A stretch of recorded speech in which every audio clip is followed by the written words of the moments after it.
Аюушийн жаргал сайхны зохиол Игэх тойрог. Хар сүх шар цэрэнд хөтлүүлж гэрээс гарахын өмнө урд нь өөрийн оршиж байсан хөшиж буй үрчгэр хар бие эргэж нэг харав. Тэр биеинд эргэж орно гэхээс аймаар. Би чинь ийм муухай туранхай хар зовлонгонд 70 гаруй жил хорогдсон юм гэж үү гэж өөрөөсөө асуумаар. Хорвоогийн үннийг дэнслэх яг энэ агшинд л аимшигын муухай сэгэн дотор хорогдож явснаа хүн мэдэрдэг ажээ. Дулам эмгэн галзуу нагаа хоёр гаднаа их л гуниглангүй харагдах авч дотроо юу ч ис бодон зүгээр л орны хөл дэрлэн гөлрөх аж.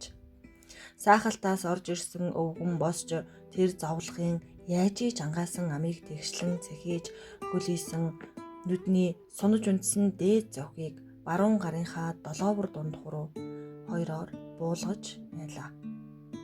Явъя, энэ орчлонтой хийх чиний сүүлчийн тооцоо дууслаа гэж шар цэрэн хилээд хар сүхийг тэр гэхийн аргагүй нэгэн хүчээр гэрээс авч гарлаа.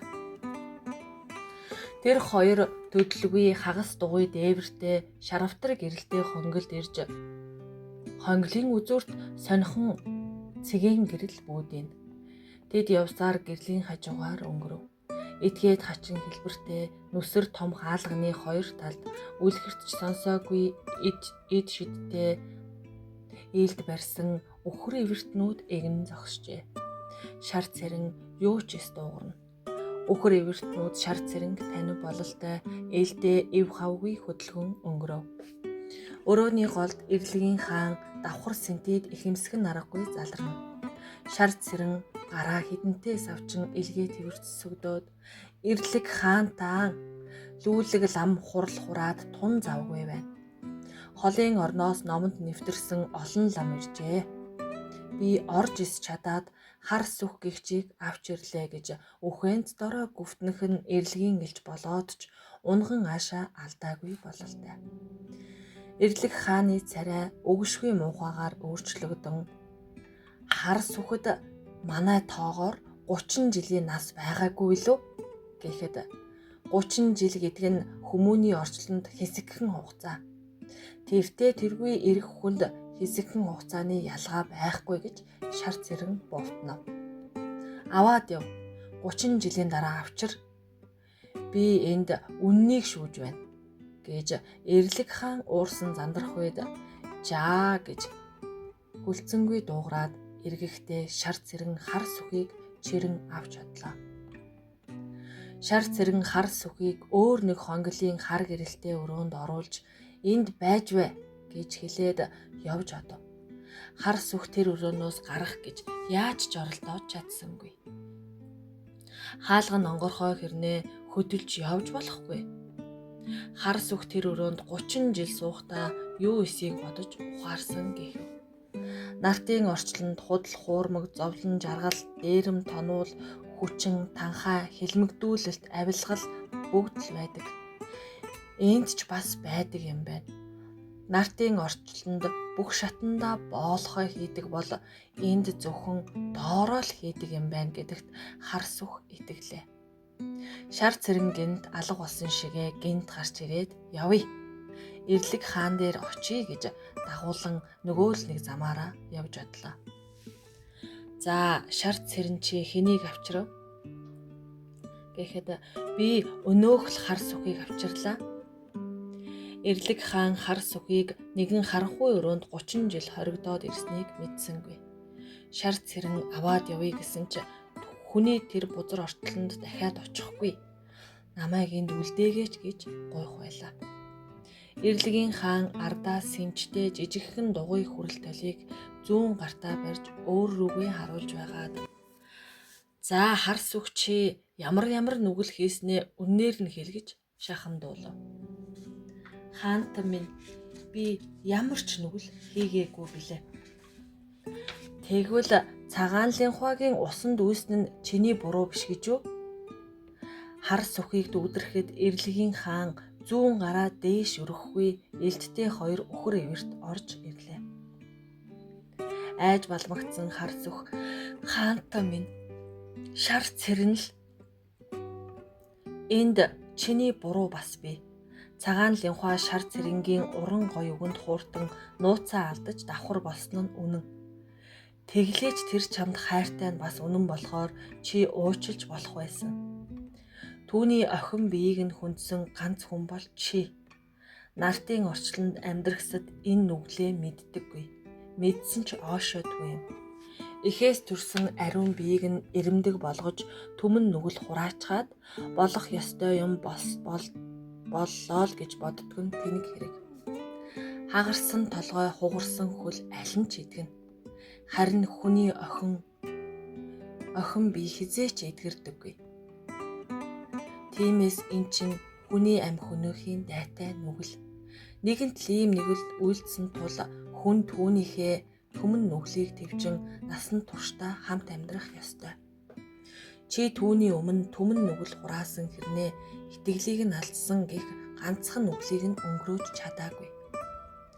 Цагаан линхуач гэсэн өөрийн биеэ чамд л зориулах ёстой байсан. Энэ нүглийг гэрчлэх үр эхийн хөвлөд бүрэлддэг нь их учиртай. Өөрөөр хэлбэл энэ хорвоогийн даажигнал юм да. Цагаан линхуа тэр нүглээ ойлгосон учраас амиа эгүүтгсэн хэрэг.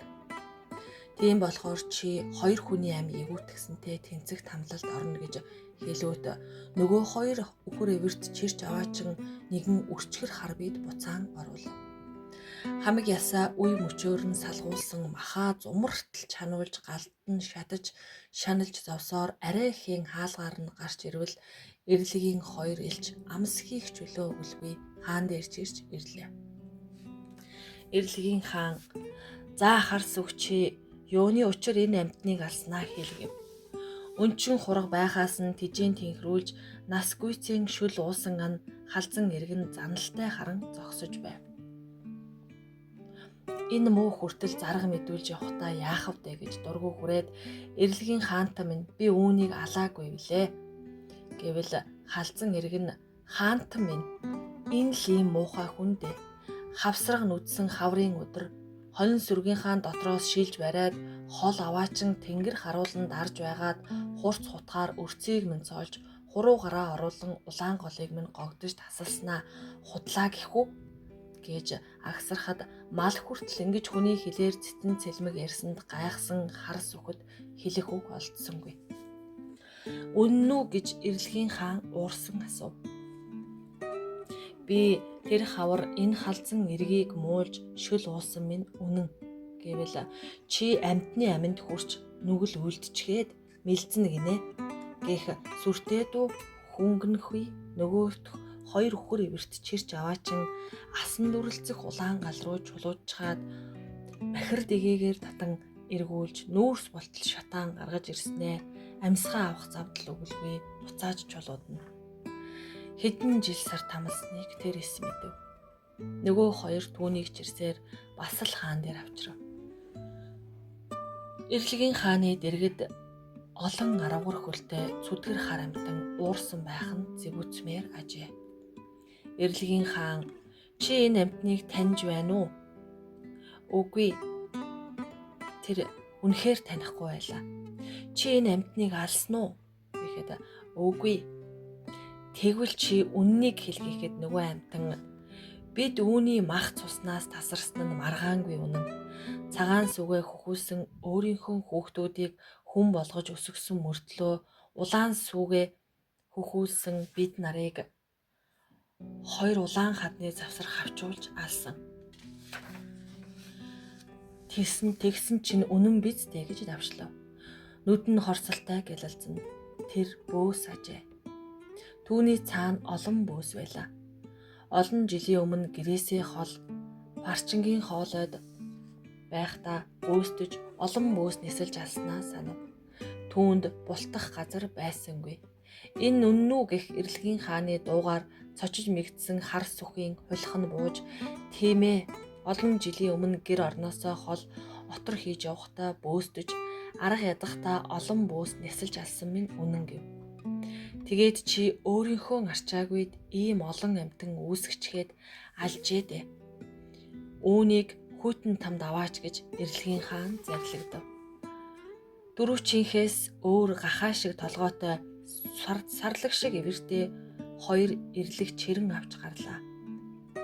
Хар сүхийн ингэж тамаас там дамжин тамлагдж там бүрийнхээ дараа хайртай хүнээ гомдоон өөр хүнээс жирэмсэн болж усанд гүйж үхэж хураг болж дөрөөд өнчрөн угжаар өсч том эрэг болоод хутгаар өрцөө цоолуулан голоо таслуулж ядарсан хоригдлын биед бөөс болж нислуулан үхэж ангамл говьд гөрвөл болж дэггүй банд нарын чулуунд өртөн биеэ бяц цохиулж үхэх гээд үйлдсэн нүгэл бүхнээ биеэрээ амсаж мэдрэх аимшиг тамллыг өөрийн биеэр амсаж явааг хэн яахан мэдэх вүлээ. Хүний орчлонд амьд явснаас там дамжин ариусгагдж явах минь гэж хар сүх өөртөө тангаргалсан бүлгээ.